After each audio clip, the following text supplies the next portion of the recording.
Within the next week or so, we're going to be announcing tariffs on specifically. This is a separate class than the 15% tariffs on sort of everything. These are excluded classes, I call them. I like to call them excluded, like steel, aluminum, etc. Right, the well, 232. We're going to be announcing on semiconductors and chips, which is a separate category, because we want them made in the United States. That was President Trump yesterday, right here in Squawk Box. The remarks came just hours before AMD reported.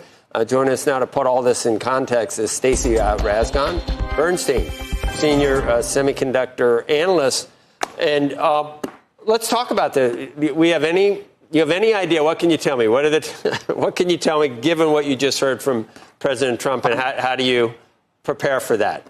Yeah, you bet. So with all of the tariff announcements and on and off and everything else that have been going on, semiconductors at this point have been mostly excluded. They've been part of a separate investigation, the 232 investigation that he was talking about. We're expecting the results of that in the next week, maybe a couple of weeks. I do think these are coming. It's very interesting how this might get structured too. We don't know yet exactly what they have in mind. However, I suspect it will be more than just tariffing semiconductors that are coming into the country. We don't actually import that many raw semiconductors. I think last year it was roughly $45 billion. And just as in context, I suspect $60 billion of semiconductors came in just inside smartphones into the U.S. Most semiconductors enter the U.S. inside other things. My own suspicion is we may see some element of what are known as like component level tariffs, where you're actually trying to tariff semiconductor and other components are actually in the devices that are coming into the U.S. To my mind, that is really the only way to really incentivize use of locally manufactured semiconductors. And so we still don't know what form this is going to take. It may be relatively complex, but I suspect we will see something along those lines. And I don't know if investors, how much attention investors have been paying. Most of the tariff announcements, just in general, investors have broadly been, dismissing, which I guess has kind of been the right trade. There's the whole taco trade that's been going on. With the implementation of the new reciprocal tariffs last week, though, in some of these 232 investigations, at some point, I think these are going to stick, and I think people will have to be prepared for it. That being said, at least there is demand for semiconductors. Semi prices, I think, over the last 5 years are up 50%. So the magnitude of disruption kind of depends on how this is implemented and what the level of tariffs is. And those are the things that we don't know yet. Is it a good policy? I mean, will it have the intended consequence, Stacey? You don't know.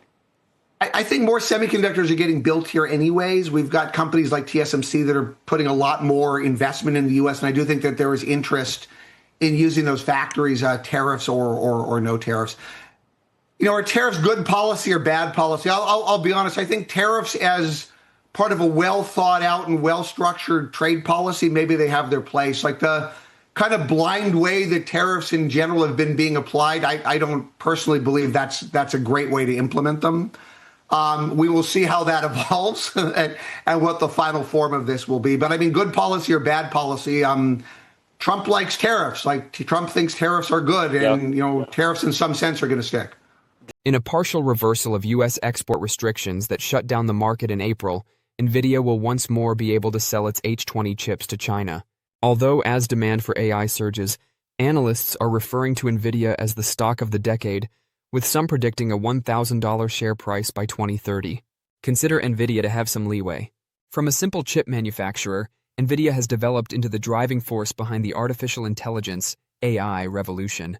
NVIDIA's graphics processing units, GPUs, are becoming a vital tool in many industries as businesses expand their use of generative AI, driverless cars, and data-driven cloud infrastructure.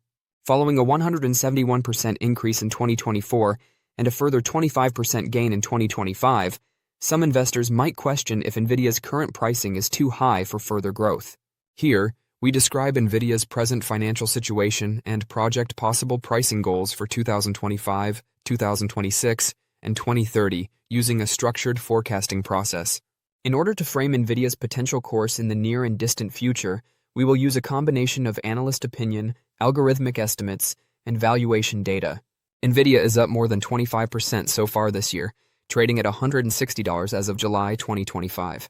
With a trailing PE ratio of about 55.96, the corporation has a market valuation of almost $4 trillion. Although the number is high by market standards, it is below its most recent historical average, which was closer to 68. The foundations of NVIDIA are still solid. By leveraging the growing need for AI across big tech, cloud services, and developing corporate applications, its data center sector continues to generate income.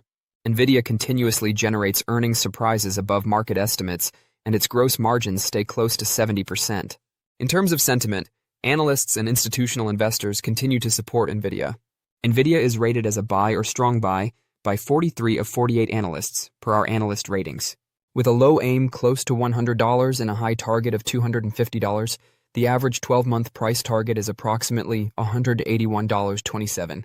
However, some investors are unsure of how much upside is left due to valuation worries, growing competition from AMD and Intel, and regulatory scrutiny surrounding AI infrastructure. The bull case. With some of the strongest returns on equity and assets in the tech sector, NVIDIA continues to produce profitability that leads the industry. Gross margins are still close to 70%, and net profit margins are above 50%. Valuation multiples like PE and forward PE have dropped from their peak, and the majority of analysts, 43 out of 48, rate the company as a buy or strong buy. The company's robust free cash flow growth and low debt load further bolster the long-term bull thesis linked to data center dominance and artificial intelligence. Bear case. A number of important indicators, such as EPS, net income, and free cash flow, are showing signs of slowing down. These metrics are all currently growing more slowly than their 3-year norms. In comparison to industry peers, certain valuation metrics, such as PEG, EV sales, and EV/EBITDA, continue to be high. The dividend yield of NVIDIA is low, and its recent rise has stopped. Decelerating financials and persistent worries that the stock is priced for perfection form the basis of the bear thesis. 2025 NVIDIA stock price forecast. Range of forecast, $173.78 to $235.48. The forecast for NVIDIA in 2025 is still essentially positive. With an average price projection of $235.48, or around 36% over the present level, analyst targets indicate substantial upside. In terms of valuation, NVIDIA continues to command a higher price.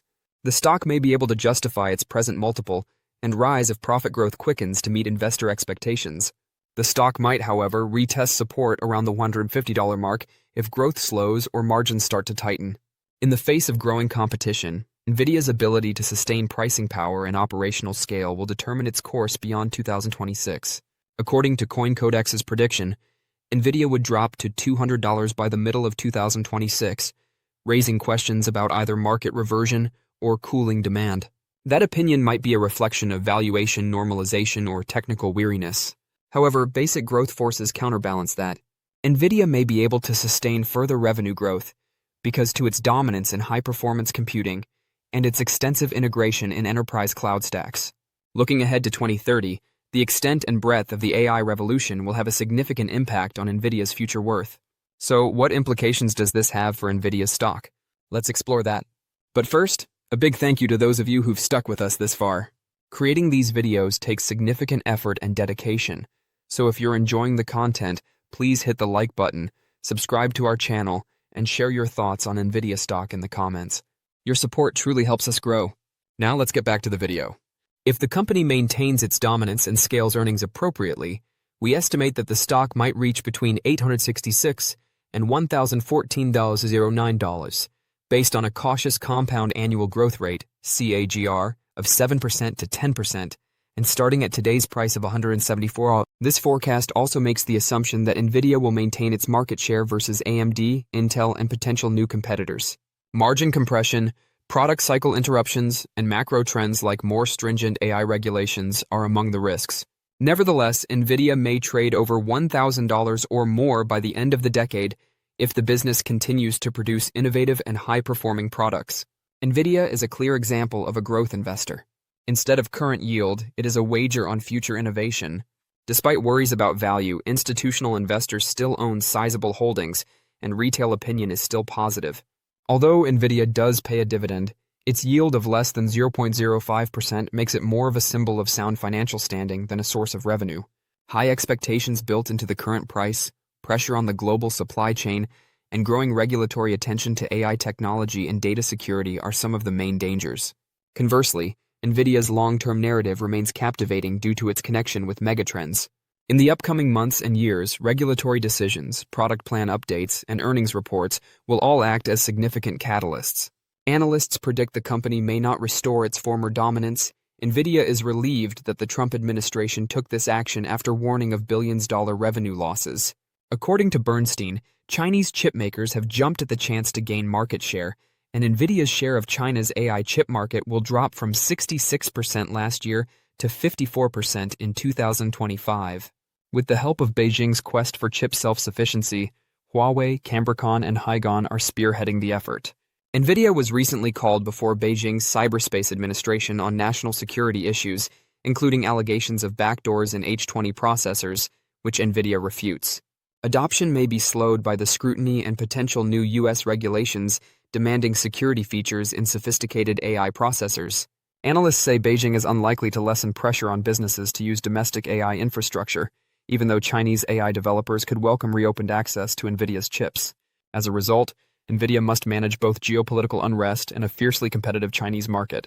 In early trade, NVIDIA's stock was down 0.6% at $107.28. On Tuesday, the stock dropped 1%. Advanced Micro Devices, a smaller peer, may be the cause of the decline.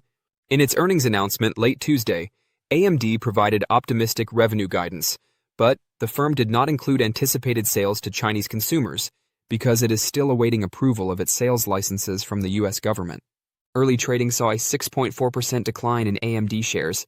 This could result in NVIDIA's scheduled shipments of its H20 chip for the Chinese market being delayed as well.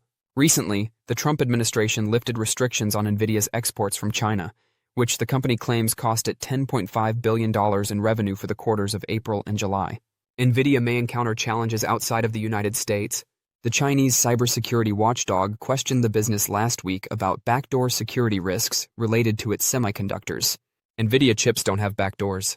No kill switches. No spyware, NVIDIA said in a blog post late Tuesday. The post was published on WeChat in Chinese. Regarding whether it anticipates delays in starting H20 sales again, NVIDIA chose not to comment.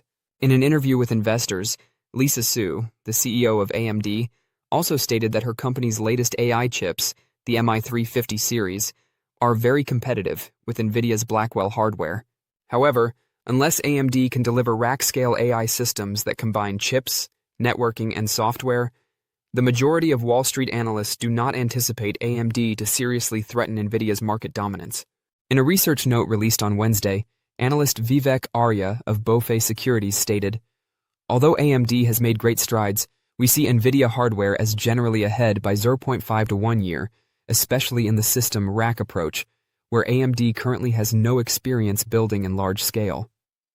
He sets a $200 price target for AMD stock and grades it as a buy. Don't forget to share your thoughts and experiences in the comments below. Your input helps create a more knowledgeable community where we can all learn and grow together in the world of investing. Stay up to date with the latest market trends, insights, and key updates by subscribing to Investing Tutorial. We're here to help you make smarter investment decisions and stay ahead of the curve. Said they would have done better with the new type, their new business, the AI business. Can you just comment? The stock's down. The numbers weren't awful, but the advances made in the AI foray not as good as people thought. Was it the government's fault? Yeah, well, so their AI revenues were down. That was something else. That was the China export controls. They were not allowed to sell AI chips into China in Q2, which we knew about. So that's okay. They're trying to get licenses renewed, and maybe that'll present some upside. The issue with the AMD, the print was okay. They had, was a slight beat and raise, at least on revenue. The issue was the revenue beat came from areas that nobody cares about. It was all in gaming. Everything else was in line. Client was in line. Data center was in line. The AI piece within data center, if you kind of pick at it, was probably in line. It's not enough for a stock that's up almost 80% over the last 3 months. And their spending is going up a lot. And I think if you believe in the AI story, you probably want to see them spend, but they are spending a lot of money, and it's limiting the EPS leverage. So the EPS in the quarter and the earnings in the guide, even though revenue beat, the earnings was guided down on the spending. So you kind of put all that together. coupled with the way the expectations have risen like over the last 3 months, it wasn't enough. So I'm not surprised it's down like somewhat today. Wow, it has been on a complete roll. You're absolutely right. What do you think about the levels here this morning? We have a lot of story stocks and big movers, but not too far off the unchanged line for the major averages. Yeah, definitely. We're trying to still kind of maintain that 6,300 level on the S&P 500. Obviously, we kind of closed pretty much at that level yesterday here, and it's kind of a little bit of a battle when you're looking at the market as a whole here. When you're looking at the internals as far as the sectors that are performing, we still actually only have 3 sectors that are actually in the red right now.